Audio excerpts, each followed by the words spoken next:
Hey, did you know that you can get full video episodes of Dear Hank and John as well as monthly live chats with us if you go to patreon.com/DearHankandJohn and become a patron? Also, when you support us there, you know where that money goes? Not to us. It goes to the stuff we make it Complexly. Not just Dear Hank and John, but also Crash Course and SciShow on Eons and Study Hall and more. Recently, John was in Missoula. We recorded an episode of the podcast right on my couch over there, and we decided, hey, why don't we show these people what they're missing? So here is that full episode of Dear Hank and John if you'd like to listen or watch. And you can subscribe wherever you get your podcasts. And if you'd like to see the video version, you can see that at patreon.com/DearHankandJohn. You're listening to a Complexly podcast.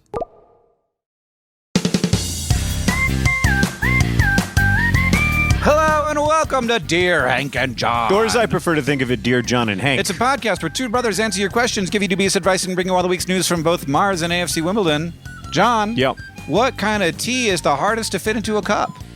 I don't know, Hank. What kind of tea is the hardest to fit into a cup? Mana tea. Ha ha ha ha ha ha ha. Actually, my tea's right over there. Can you grab it for me? No. Oh, come on. It's right there. And I You can go see get it. It's so... You're closer. I'm 6 inches You're closer. in the way. I can't... I'd have to go around. We're in the same place at the same time. Hank wants his tea. He's going to get up and get it. Go get my tea. Okay. He's going to put down his microphone. This is the kind of high drama that people come to Dear Hank and John for.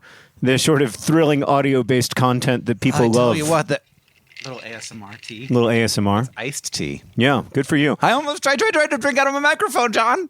I got confused. So that reminds me of the time that I ate a memory card thinking it was a pretzel chip, and horror ensued. And then I eventually had somebody... Did you need the contents of the card? Oh, yeah. I had already filmed my Vlogbrothers video for the day, and I ate my SD card, and I had somebody come and say, oh, I can fix any broken SD card. And they did like a CT scan of it. Whoa. And they were like, I can't fix your SD card. You bit right through it. I tried to figure out exactly what the problem was, and it turns out the problem was you really treated that like a chip. You got a hell of a bite on you, Green. You didn't half-ass that. John likes a crunchy chip. I do. I do love a crunch. Full, satisfying crunch. Now, Hank, we're in the same place at the same time, which is unusual for Dear Hank and John. Usually Hank is in Montana and I am in Indianapolis, but I have come to Montana. Yeah. For the purposes of doing a bunch of work stuff and also hanging out with my brother. We should release this on Hank's channel as like a video. Okay, but we usually release the video on Patreon. It's true. Patreon.com/DearHankandJohn. One, yeah. Okay, do we have anything to advertise if we're going to be getting all these new watchers and listeners? Wine is over. Wine is over. Iced tea is the way. Iced tea is the future. You make your own special iced tea. Catherine just closed our door. Iced tea is the future, and you can get it at Keats and Co. Keats and Co. Go to good.store. Good.store. And not only can you get iced tea, but starting now, you can also get underwear. It's true. Now, Hank, correct me if I'm wrong, but doesn't everyone go to their local underwear company and think, God, I wish this place had tea, and go to their local tea company and think, God, I wish this place had underwear? I had a billionaire say this to me, and they were like, there's no way you can do this. Who would trust their tea people with their socks? And I was like, I don't care, man. I think you don't see the vision. And he didn't see the vision, or she. But the truth is, you can trust both our underwear and our socks and our coffee and our tea, because Hank and I are not... And our soap. And our eco-friendly cleaning supplies. And our eco-friendly cleaning supplies, because Hank and I are not paid to say any of this, because all the profit goes to charity. That's right. Good.store. It really is a better way to buy stuff you need anyway, from underwear to cleaning supplies. What were we thinking? That's what I like to... What were we thinking? Yeah, I was like... By giving it all away? Crazy Johnny with his crazy warehouse. Oh, yeah. Our prices are so low that we gave away all the profit. Our prices are reasonable, but our profit goes to better places like tuberculosis care and preventing maternal mortality and stuff like that. The prices are crazy to me because we price based on margin and like thing to thing. I'm like, oh, well, some things are cheap and some things are expensive because that's how they actually should be. Right. Coffee is just really hard. Yeah, coffee should cost about 95 cents per cup, and that's what ours costs. And if you get it for less than that, you don't want to know the labor conditions that were involved in its farming. Yes. So that's part of what's going on. Yeah. I like to have you here in my office. This is nice. It's a beautiful office. It's very visually stimulating. Yeah. There's no shortage of visual stimulus in your office. I had the thought, Yeah. if I can make it so that I can see everything, Right. I'll never lose anything. Yeah, and? That was wrong. Yeah. I lose things all the time. I do prefer for things to be out, though. This is something that my wife and I have a fundamental disagreement about. Yeah. I would prefer that the cabinets, because as you know, I don't see anything in my mind when I close my eyes. I have the aphantasia. Mm-hmm. And this extends, because I have a pretty severe version of this, it extends to not having any kind of map in my head, not being able to know directions or like today I got lost getting to your house, even though I've been to your house a million times. Mm-hmm. And I don't know what's behind the kitchen cabinets.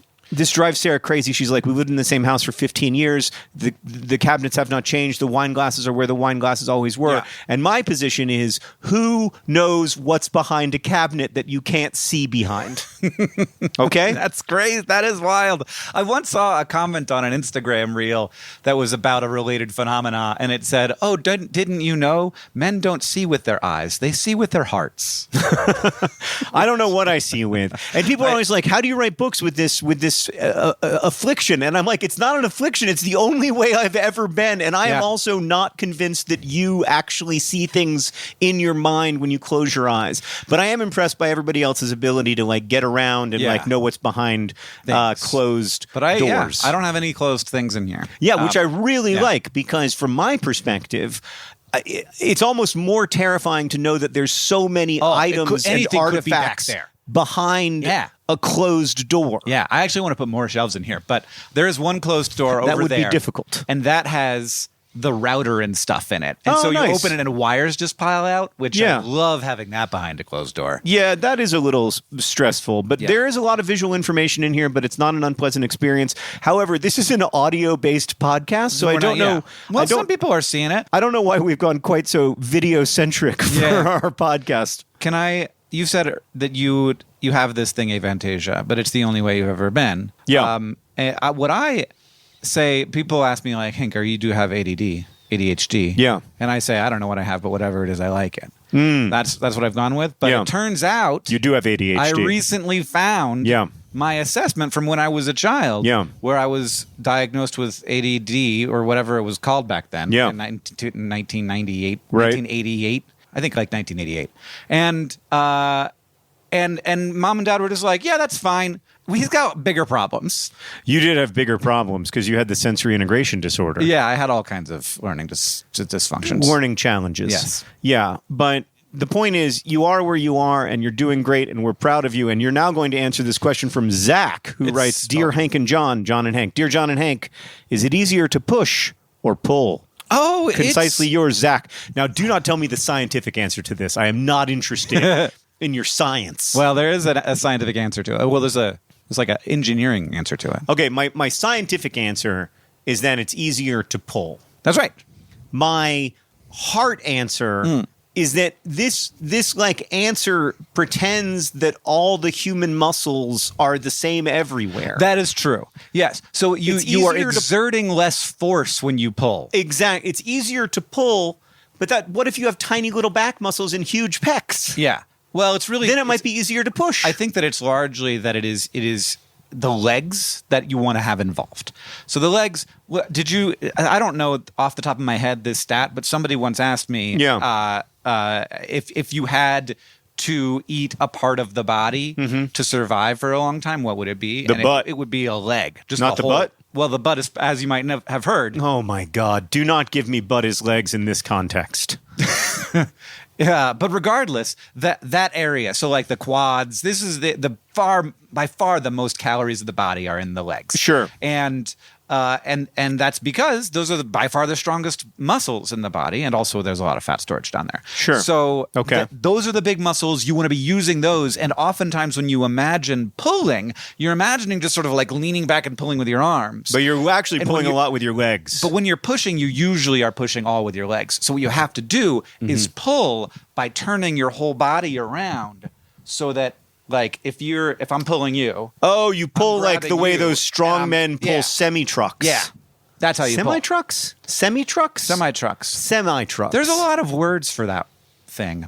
An 18-wheeler. Tractor trailers. A big rig. A Randy Jackson. I've never heard that one, but I believe you. A lorry is what they call it in the United Kingdom. Yes. And in America, they call it a Larry Whitaker.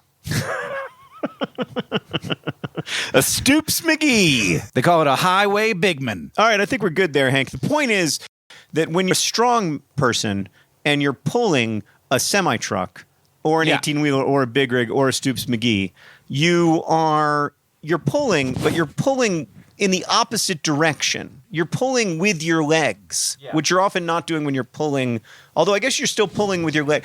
The point being, pulling is easier. Yeah. There's something physically that where, like, if you're turned around, but like this, that kind of pushing is like, it's different. It's, Also, doesn't it a little bit depend on the object? I think that it does. Like, I think that a semi might not matter that much, but I know that there's, like, I did this physics, like, literally, I did a physics problem in high school or college that was like, is it more efficient to pull or push a lawnmower? And it was way more efficient to pull it, but you don't pull lawnmowers because if you fall forward, it goes on top of the lower part of your body. It's going to get you. Yeah.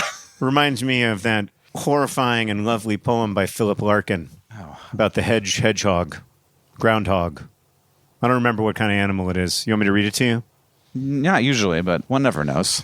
I have aphantasia for poetry. Once people start talking weird, I can't hear them anymore. I'm not going to talk weird. I'm going to read it to you. I'm going to read it to you the way that I would read it to you if it were a paragraph. Okay. So that you don't have aphantasia for poetry. I hope that works. And by the way, it's so hard to do with poems. You immediately you drop into, not you, but one drops into poetry cadence. If you're not moved by this poem, I don't know what I can do for you. Okay. The mower stalled twice. Kneeling, I found it. Immediately went into the poetry voice. All right, I'll try it without the poetry voice and see if that helps. The mower stalled twice. Kneeling, I found a hedgehog jammed up against the blades.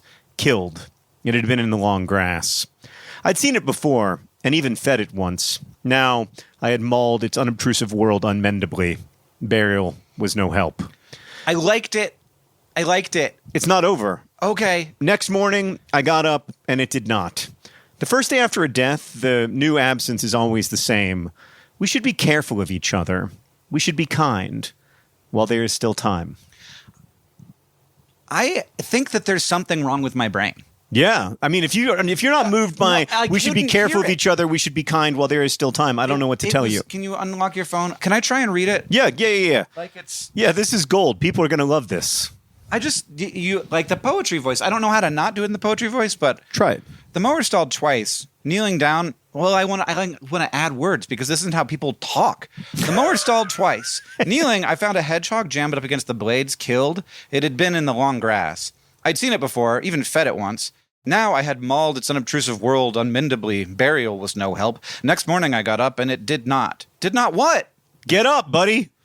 It's dead. Oh, it did not. Okay. It's a dead hedgehog. That's how a person would say this. Next morning I got up and it did not. The first day after a death, the absence is always the same. We should be careful of each other. We should be kind while there's still time. I don't know. I just like my way was better. Let's let the people vote. But not for a brain that can't hear when people start talking weird. Like I feel like I had to do so much work. Well, okay, to learn how communication works. I hear you and I believe you. Like you believe me that I have aphantasia, even though I struggle to imagine what that would be like. And I also struggle. But let me tell you that you already do this very well, and you do it with songs. Yeah, I don't know. I'm sure if I spent a lot of time with poetry, I would totally get it. That's what I think. Yeah. Absolutely. I think it's. I don't think it's like a fundamental way that I'm broken. But I have it with comic books too. I can't read comic books well, really, because they're not set up the way that your brain how to works. read. Learns how to do stories. Yeah, it's just like a big leap to try and start understanding a new medium. My only point is that we should be careful of each other and we should be kind while there is still time. Yeah. Yeah, especially in the long grass. Especially in the long grass. And let me tell you, we are in the long grass. All right, this next question comes from Doozy, who asks, hi from Melbourne, Australia. My name is Doozy, rhymes with bluesy. Bandicoots are Bilbies or Bilbies are Bandicoots, ? It's very confusing and unclear. They are endangered in Australia and super cute. Now, Hank, if you had told me that a bandicoot is an actual animal, I would have bet my life savings against you. I think I knew that, but I didn't know about Bilbies. Bilbies also, I would have betted against. Anyway, Doozy says they're super cute, and so it would be great for you to promote them and talk about them. Thank you, Doozy. I'm happy to promote them and talk about them. I just don't know what they are. I also don't. I know what Crash Bandicoot is. Is that a Bandicoot? Yeah, that's what he's named after. Are they orange? Let's find out. What's a Bilby? That looks like a bunny. Well, it's not, because I'm sure that it convergently evolved to a bunny, and it is in fact a marsupial. Because it's from Oceania. And then a bandicoot, it appears to be the same thing. It looks a little different. They both have huge ears. Doesn't look like Crash Bandicoot. Crash Bandicoot looks like... Crash Bandicoot looks almost nothing like the Bandicoots that I've been exposed to in the last 30 seconds. Yeah, I'm looking at Bandicoots, and none of them have jeans. None of them are wearing jeans. None of them are wearing shoes. And does Crash Bandicoot have gloves on? I guess that's how he goes fast. Yeah. That's what helps him go He's fast. got like driving gloves. Now, can you remind me, is Crash Bandicoot a good guy or a bad guy? He's a good guy. I'm not entirely sure, actually. Like, when I think about what actually happens in the game, I don't know if he's like trying to make a good outcome occur, or if is he like the Luigi to Sonic's Mario? No, I think he is his own. I think that people saw Sonic and they were like, we don't have Sonic. We need to make Crash Bandicoot. Crash Bandicoot is like the Sonic for Sega. Yeah, he's like, we have Sonic at home. He's like the Kirkland brand. Yeah. He's the John Green to Hank Green, if you will. Well, yeah, it was like I think Sega had Sonic. Sega had Sonic. And then somebody, but I don't know that for sure. That's just like the vibe I get. Because it feels like he kept it after. History of Crash Bandicoot. Okay. I guess Sega was you're right. That's confusing for me. Now, can you search for Sonic? They took inspiration from other games such as Donkey Kong Country, Mario, and Sonic. Not only that, they jokingly codenamed it Sonic's Ass Game. It's a direct quote from Wikipedia. I'll remind you, it's not cursing if you're referring to Wikipedia. What does that mean? It's Sonic's Ass Game, Hank. What's... Is it Crash Bandicoot is like Sonic but an ass?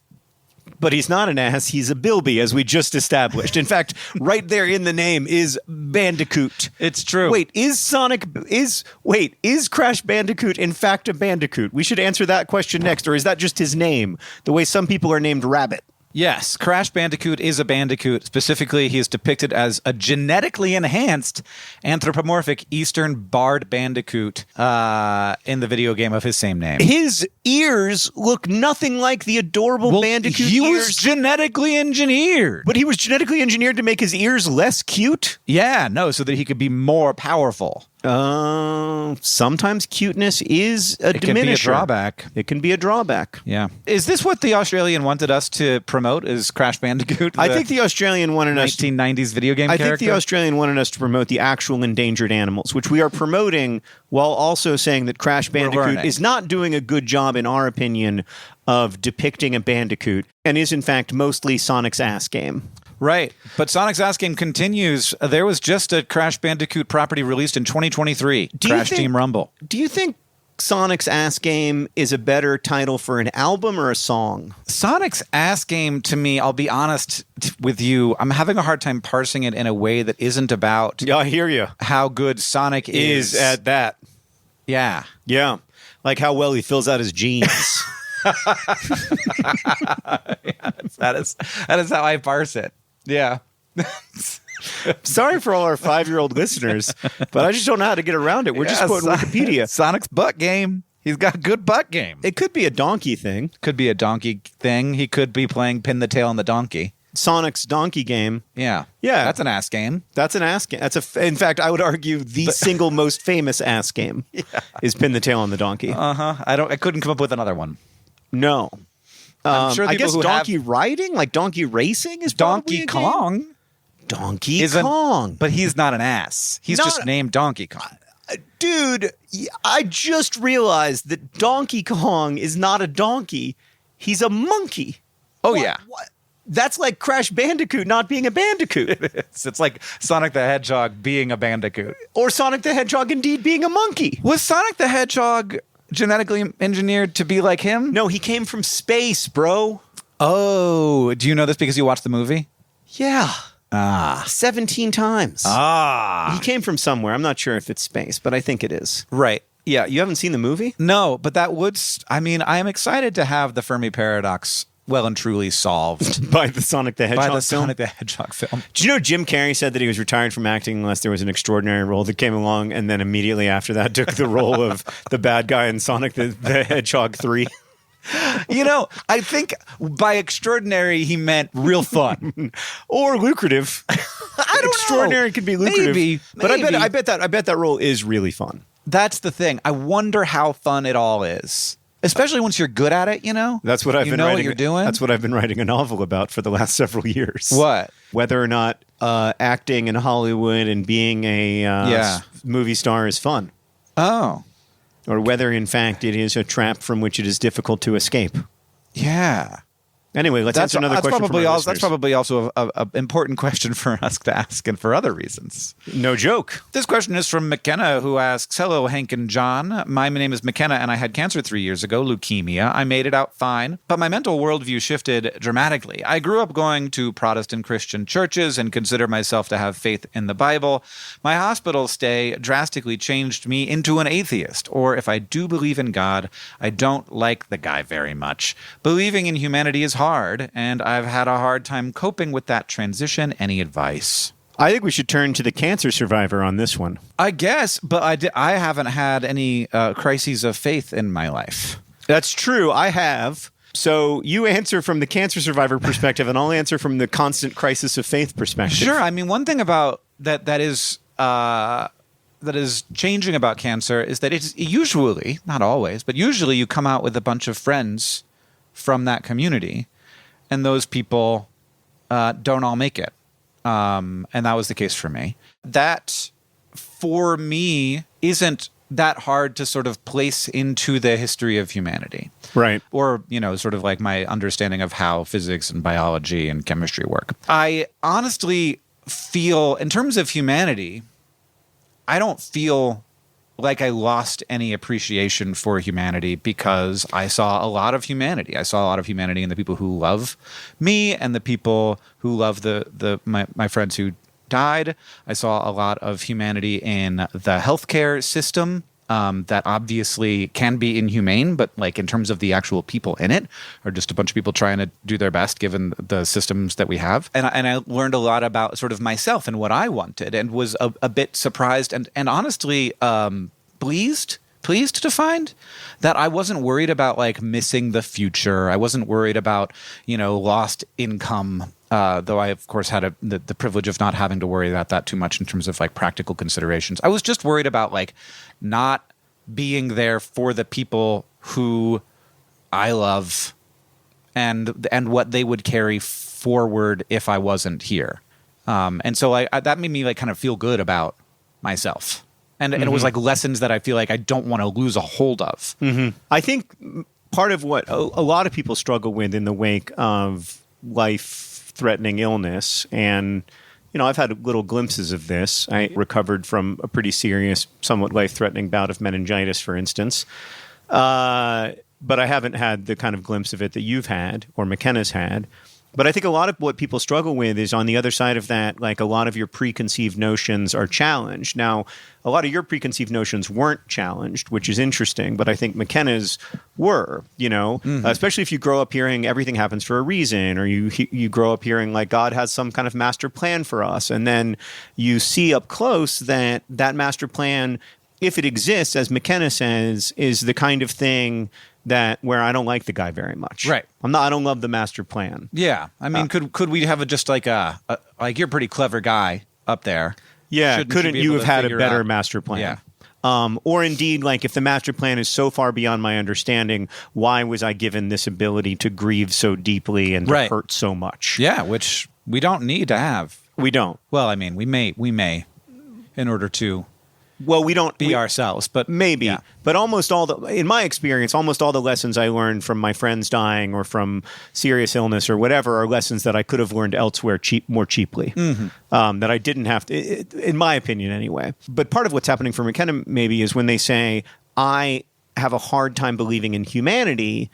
is that they are struggling to see what you have seen, which is that people are capable of astonishing sacrifice and compassion and kindness and generosity, and instead is seeing a lot of what is also true of humanity, right? Which is that humanity is monstrous and a catastrophe. Mm-hmm. And how do you hold those competing ideas in your mind at the same time?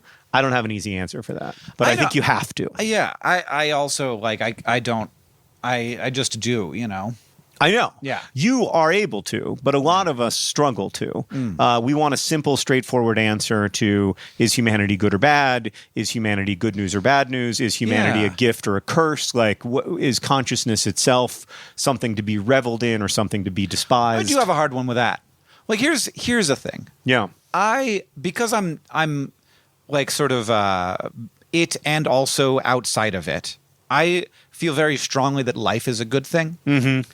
And so obviously, like, I'm part of life, but also there is a way in which humans are sort of, not just biological, but also cultural and technological. And so when I'm like, from that perspective, I'm like, boy, it's good that life exists, but there is no suffering in a world without life. Yeah. So the fact that the only world without suffering is a world without life. No suffering on Mars. If we wanted to completely destroy all suffering, we could just imagine a world with no living things and it would contain no suffering. And would that be a better world? And I don't have like a philosophical reason why, but I just believe that it is better to have life. Yeah. And so in the same way, I believe that it is better to have culture and it is better to have consciousness. But it's hard to make sense of some of the ways that humans hurt each other. Oh yeah. And I don't think that ignoring or minimizing or diminishing the horrors we visit upon each other is the right solution. Right. I think that I do think that there is space for curiosity about that, which isn't a sort of like a first instinct that one has when it comes to horrors. And there's space for eventual compassion, if not forgiveness, where there's just like not like a requirement, but it is a thing that can happen and can be positive. Right. But I understand having a hard time having faith in humanity. And part of how I'm able to have faith in humanity is to believe that, I am walking alongside forces of love that are greater than myself. Right. And that's part of how I do it. Hank does it a different way. The last thing I'll say about it, McKenna, is that you're on a journey of meaning, to quote the great Hank Green. You are. I think that was you, but okay. Well, to quote the even greater John Green, then. But you're on a journey of meaning that lasts a lifetime. Like that's what we do here is we try to make things easier for each other and try to understand as best as we can. This next question comes from Shira, who asks, "Dear Mr. and Mr. Greens, who is your favorite stand-up comedian or your favorite stand-up comedians that are mostly family-friendly? Thanks for your dubiosity, Shira." I enjoy Pete Holmes. He's mostly family-friendly, Pete Holmes I think. I'm actually not positive, but the vibe-wise, he definitely is. Yeah. He might curse now and again. Yeah. But vibe-wise, he's family-friendly, and I find him very funny. He's very funny. He's also... He sends up some of my other favorite comedians, like Mike Birbiglia, who is also my friend. He sends up Mike Birbiglia in ways that are like simultaneously like generous and knowing. Yeah, there's something about I've seen that clip. My son calls this bullying, but he's wrong. He's 15 now, and he refers to like when he and his friends bully each other, but he means it in a kind way. Right? They spar. They spar. There's something about being knowingly and lovingly made fun of that is better than being knowingly and lovingly complimented. I mean, I think that it comes down to individual people. I know people who do not like this kind of communication. I do. Yeah, me too. I love being teased if it's from someone I truly love in a way that truly knows me.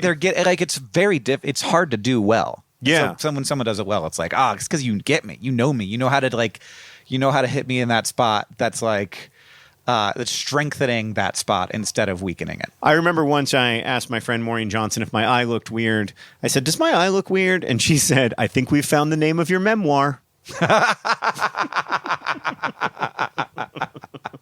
Which reminds me that this podcast is brought to you by Does My Eye Look Weird? The new memoir from John Green.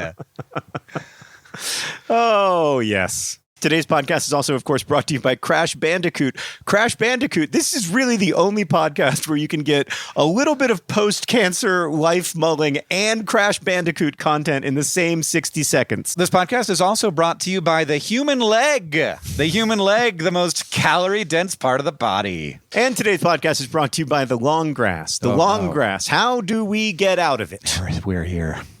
We're here. We're here. We're in the long grass because we're in the long grass. That's right. All right, Hank, before we get to all important news from Mars and AFC Wimbledon, I have to mention a couple things. First off, a lot of people have written us about beef days. Now, beef days is a concept that you and I have embraced wholeheartedly, where instead of having beef whenever we feel like it, we have beef on a few certain days throughout the year, wherein we celebrate beef days. This has cut my personal beef consumption by like 90%. And you said you felt like it was a terrible failure because lots of people didn't get involved in beef days and it didn't really change the culture. And the hardest thing in the world to change is social norms. Yep. Hundreds, I'm not exaggerating, of people have written in to say that they also celebrate beef days. Right. So if we find ourselves at the end of our lives in front of St. Peter's Gate and he lets us in, just know Beef Days was part of it. Beef days was part of it. Now, I'm not going to get into heaven. In this hypothetical world where St. Peter exists and you go up to the gates, everyone knows that I'm going to get up there and immediately St. Peter's going to stare me dead in the eyes and say, I think we both know. And I'm going to say, yes, indeed, I know. And he's going to say it was the LaCroix. Yeah. I mean, it's a whole household problem, it seems to me, having had your children in my home. My children love LaCroix. They're also not going to go to heaven because of the LaCroix. They're going to be like you, even though you quote unquote recycled all this aluminum, the aluminum came from somewhere, buddy, and you knew. There is a solution to this problem.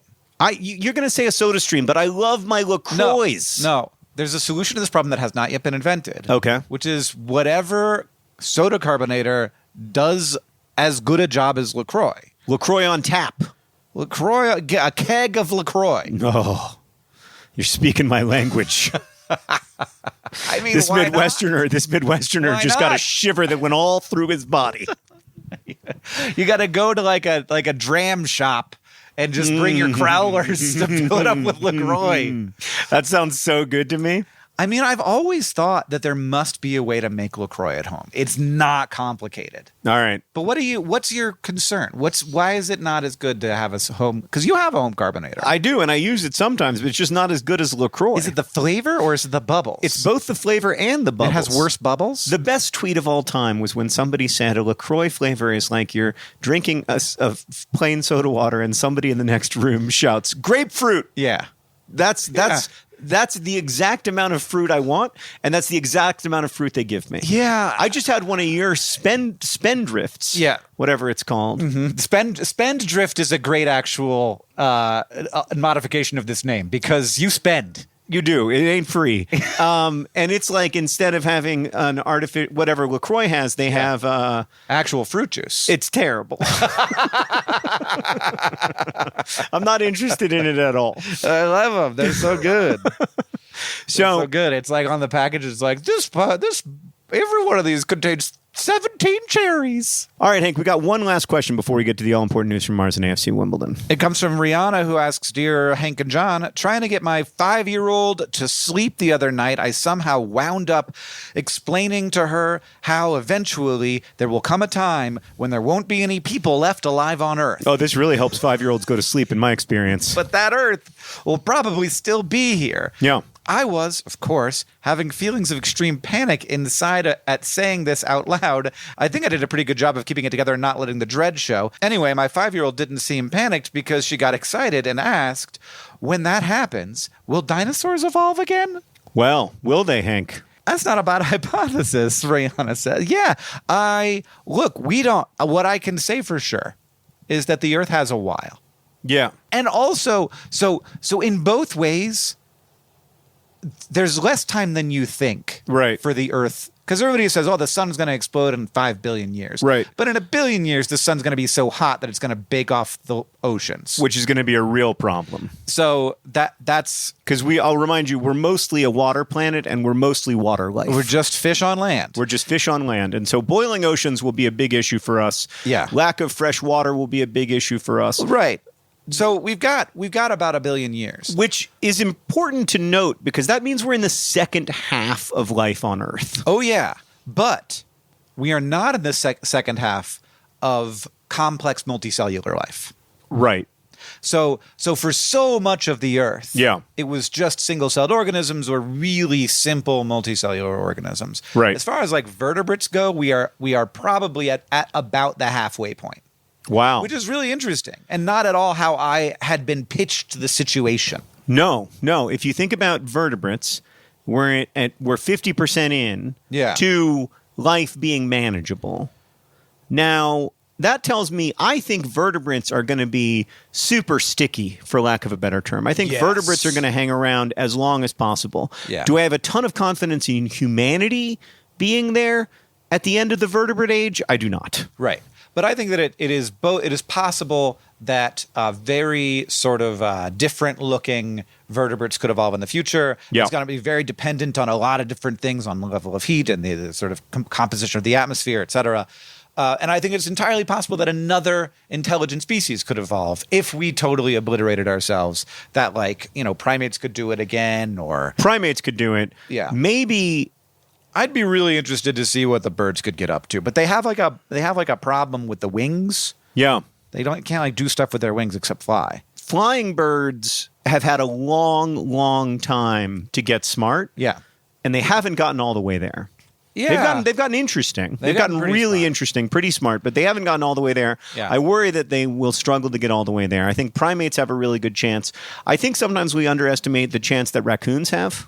Raccoons have a pretty high chance, actually, because they've got the hands. They got hands, and they're already quite smart. And also, they have evolutionary pressure toward getting smarter. Do you think Jewel wrote the song "My Hands Are Small, I Know, but They're Not Mine, They're Not Yours, They Are My Own" about raccoons? Yeah, definitely. I think so too. I just want to double check. She follows me on Instagram if you want me to ask her. Don't. That's a weird first question. I followed her back. She's a weird follow. Is she? Yeah. Yeah. You just followed her back in case you ever have occasion to DM Jewel. Totally. Yes. Just to be like, hey, Jewel, it's me, Hank Green. Maybe she could be on Asking Anything. From the internet? You want to? I had a huge crush on you when I was in high school. You want to be on my show? Not weird at all. Yeah, it's not weird. For me, it was Natalie Imbruglia. Really? Yeah, that was my big crush. I feel like I came on top on that one. No, I don't know. They're both really talented people. Point being, dinosaurs could evolve again in the sense, here's how I think dinosaurs could evolve again. And correct me if I'm wrong, because I'm not a scientist. And this isn't science. This is guesswork anyway. Yeah. But what if you sort of get smarter, larger birds like ostriches that become less and less mobile and less feathered and have a evolutionary reason to get larger and larger? You're getting toward a dinosaur-like thing again. And we've seen convergent. I thought you were asking how birds could get smart. But yeah, totally. Well, absolutely. And we've seen convergent evolution like recreate things that we thought were gone. Yeah. I mean, I think the hard part would be the arms. So it's not really a T-Rex unless it's got arms with little claws on it. Yep. But that has never happened. There's a bird called the Watson. When they're babies, they have little claws on their elbows, which is weird, that they use to like climb in trees. So I guess in terms of intelligence, can I hit you with a weird idea? Yeah, please. So birds can do a lot of manual dexterity. Sure. They don't use their forelimbs, of course. They use their feet, but also they use their tongue. I think it's totally possible that they could end up with a tongue hand in the same way. A tongue hand. That giraffes kind of have like a nose hand. Yeah. Or I would argue many monkeys have a tail hand. They do have a tail hand. They do. And I don't know what would prevent, honestly, the growing of a hand on the tail. Now, I have some ideas about why this would be complicated, but I don't know that it's impossible. Five-limbed creatures. I'd love to talk to an evolutionary biologist who's like deep into like body planning parts of the genome. Yeah. About and how that all works, about whether or not the body could sort of just like be like, well, I'm going to take the hand system and just put that on the end of the tail. That seems hard, but I'm not an expert. Exactly. So I think we agree that raccoons are likely. If we boom snuffed out tomorrow, mammals would start to get bigger. I think there would be evolutionary pressure for mammals to get bigger, and their brains would get bigger. I think that number one, probably, maybe not. Number one would be primates. Number two, I'm standing by raccoons because of their hands. I think their hands are incredible. People are going to be thinking about ocean life, and I think that there are problems there. I think there's reasons why ocean life never did civilization, even though it's been around way longer than us. I agree, and I also think there are problems. I think language, as you know, is a really important part of but you could do language underwater. Civilizational intelligence. You could do language with hand signals and stuff underwater. No, just and noise. You could do whales do it. Yeah. Whales and dolphins do it. I think whales and dolphins have had a fairly long time to create really complex language and probably have done it, and we just don't understand it. But anyway. That is true. So point being, whales and dolphins are possible, but you think it's hard because... I think there's other problems. I think that You think it's hard to build temples. Yeah, it's hard to build it all when you are an ocean animal. Yeah, fair enough. Because you're optimized for moving through water, which does not help you optimize toward being able to build stuff. I don't know how much you need to build to have a civilization. I think you need specialization of labor, but for all we know, dolphins already have that. Yeah, well, what is labor? What does that come down to? You actually have to be doing stuff together. Right. Which is building. Yeah. Even if you're not building buildings, you're building something, you're building stories, you're building something. It's also extremely hard to do chemistry underwater. Okay, good to know. Even though chemistry was born underwater. Yeah, so chemistry happens underwater, but if you want to do chemistry, you have to control the chemistry. You have to control the chemistry in this pot and in this pot, and then mix those two pots together. That's very hard underwater. Okay. All right. So these are some of the reasons why Hank thinks that water animals are unlikely. Yeah. I think it's primates number one by a mile. Yeah, for sure. Raccoon-like creatures number two. And I would prefer that. I would prefer raccoons. Yeah. We had a chance as primates. Yeah. Give them a crack at it. Let's give them a crack. Oh, and I think, just for clarity, they will do worse than us. 100%. This is something that people don't understand about people, which is that we are incredibly powerful, and as a result, we cause a lot of harm. But if you made another animal incredibly powerful, it would also cause a lot of harm, and maybe more harm. Yeah. I don't know if you've hung out with a raccoon, but it might be worse. They're super cute. But man, the drive is in all kinds of frenetic directions. Yeah, I mean, so is ours, to be fair. Yes. But if you think if you think ADHD is good for civilization, then raccoons seem to have it in spades. Yeah. I mean, I think we should give raccoons a chance.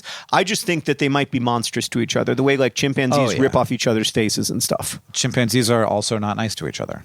But nor are we. No. And bonobos are. Maybe it'll be bonobos. That's fingers crossed, man. That'd be great. That to chimps. That'd be great. I might say I might be able to hand it off if it was going to be bonobos. Yeah. Lots of pleasure seeking. Yeah, good social bonding. Deep social bonds. Yeah. Not a lot of outcasts within the community. Yeah. That would be better. Less, but still. Still, of course, it's always going to happen. Now, let me throw out one final one that I think you're going to love. Okay. Dogs. Dogs. Yeah, sometimes they walk around on two legs. Not that that's a necessity. I don't think that's a necessity. Absolutely not, but I think they do it sometimes just because it's cute. It's interesting. It would be interesting to see what dogs did without us, because we have already selectively bred them to have a bunch of more social things going on. Exactly. That's why I think there's a possibility. Social stuff before, but now there's a lot of love. Yeah, they got a lot of love. They got the big eyes. Uh-huh. I will say, if dogs don't make it as a kind of apex civilizational species, I can see them being the raccoons' pets. No. They'd be because raccoons are so small. Oh, they would be the pack animals. That'd be the pack animals. They would be the horses of raccoons. And then raccoons, if they could make it, would be a way better size for a civilizational species. This is a big issue for Hank. He thinks that we're too big. We're too big. Raccoons way easier to get to space. Way easier. They're so small. They eat less. Now, that is the truth, Hank. When we are visited by aliens, they will not look like us. They will be tiny. They will... Absolutely. If actually they get to us, there is a far greater than 50% chance that they will be smaller than us. I think we're big. I don't think that we understand how big we are. Yeah, it's possible. Because we're looking at elephants all day thinking about how big they are. But I think we're fairly average when it comes to mammal size. No, we're big. We're big for mammals. Think about all the chipmunks out there. All the rodents. Yeah, tons of rodents. We're so big. That's man, if I get to do Smarty Pants again, we're too big. We're too big. If I get to do Smarty Pants, I'm going to steal that. Okay, you should. I would like to. It's a fun one. Yeah. All right. It's time to get to the all-important news from Mars and AFC Wimbledon. I'll start. AFC Wimbledon played their first game against promotion favorites Luton Town, and we lost, which is not a surprise. We expected to lose, but the manner in which we lost was truly heartbreaking. Ooh. We lost on like a bad luck 85th minute own goal. Well, that's a good sign, though. It's a pretty good sign that our defense might be ready for League One, or else Luton Town hasn't fully clicked into gear. But it did make me think, like, okay, we can maybe survive. We can maybe make it. We've also signed some new players, and everybody looked congealed, I would say. At no point did it. I watched the game. At no point did it look like we were going to score a goal. Like we did not. We had zero goal mouth threats. But we looked very good defensively, and Luton Town also did not look like they would score a goal, except for this random, ridiculous thing that happened, where it was just like stupid bad luck. Yeah. So on the whole, I emerged, and I'm going to be saying this a lot this season because we're not going to win a lot of games. I emerged hopeful from this loss, which is all you can hope for. Nice. What's the news from Mars? Well, the news from Mars is kind of the news from Jupiter. And look, maybe we're just going to mix it up. Yeah. And do news from other planets. News from non-Earth. Messy up. But this is also news from Mars. So the Europa Clipper is a mission that is going to Europa. Yeah. It's very exciting. Europa is a very exciting place. Now, we think that life could be on Europa. We think that life could be in Europa, for sure. Okay. Probably not on. Be a little tricky to be on. But maybe in. There's a lot of water in the moons of Jupiter. Okay. It's liquid water. Okay. So on the surface? No. Okay. On the inside. So Europa Clipper is heading out to Jupiter, where it lives, and where Europa lives, and it has this tool on it called Reason, which is a radar tool. They want to calibrate this radar tool. They want to like test how it works, and they could only do that so much here on Earth. Sure. But in order to get to Jupiter, the Clipper is doing a gravity assist with Mars. So it's going up to gravity. It is Mars news. Yeah. Oh, yeah. The Europa Clipper just went right past Mars. So it's going right past Mars. Getting a slingshot. Getting pulled along a little bit to speed it up, get it out all the way out to Jupiter, which is hard. And you don't want to carry fuel around that you don't have to because that's mass. And you want to use that mass for science. So it's headed out to Jupiter. And as it does its flyby, they also got within like 500 miles of Mars, and they tested out this thing. They did some tests to see how it was working. It's working. They do some calibrations, and now they have that all ready, so they don't have to do it when they get to Europa. You're just looking for good news, Hank, and this is a little bit of good news in the world of space exploration. Yeah, means that this tool is working. Okay, and we are going to go to Europa. Not personally, but with our and I love that with I'm our so hand glad. Satellites. Our satellites are almost like extensions of our hands. Yeah, that and reach our out eyes deeply and our into ears. space. Yeah, and they can see in wavelengths we can't see in. They can hear in frequencies we can't hear. So it's true. The monkeys have tail hands, but we have satellite hands. That's right. Which are, I think, sometimes we underappreciate how beautiful it is that we have learned so much about what it means to be here, despite each of us only being here for a little while. It's wild. And see, like, I understand why we focus on the problems, because they need to be solved. Yep. But sometimes if we only focus on the problems, then it's like, why would we solve all these problems? Everything is terrible. Right. Why would we even bother? You can't fall into despair because despair doesn't tell the whole story. Yes. And the reason the problems matter is because we care. And care is also something that would not exist without life. All right, we're off to film our Patreon-only podcast that we do once a month, where we catch patrons up on what we've been up to and how we're doing. It's a live stream, so it's weird to film it, but yes, it will be about filmed to do that. In the sense that it's a live stream. Yeah, I don't really think about the fact that you can watch it afterward, and people do that. But it won't be filmed in the sense that there will be no tape. Yeah, so I probably could have used a better word for that. Yeah. We're about to do our Patreon-only live stream. There you go, Hank. And You can find out about that at patreon.com/DearHankandJohn. That's what I was going to say. Thank you for potting with me. It is always a pleasure, especially when we get to be together in real life. It's nice. We should do it all the time, but I would have to live in Indianapolis because I'm not moving to Missoula. It's very expensive here. This podcast is edited by Ben Sportout. It's mixed by Joseph Tuna.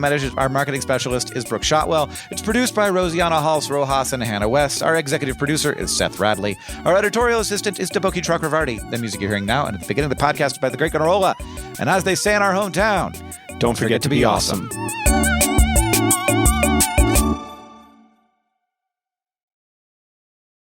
Oh my gosh, you watched all the way to the end. What are you doing here? At the end, you listened to the whole podcast? Thank you. Hope you liked it. You can watch it if you are a patron. You also get monthly live chats. Those are a ton of fun. And then also, if you just want to listen to the podcast, you can get it wherever podcasts are made available for free, whether that's Spotify or Apple Podcasts or Pocket Casts is what I use. There's so many different ways to catch a podcast. Anyway, I don't know why I'm still talking.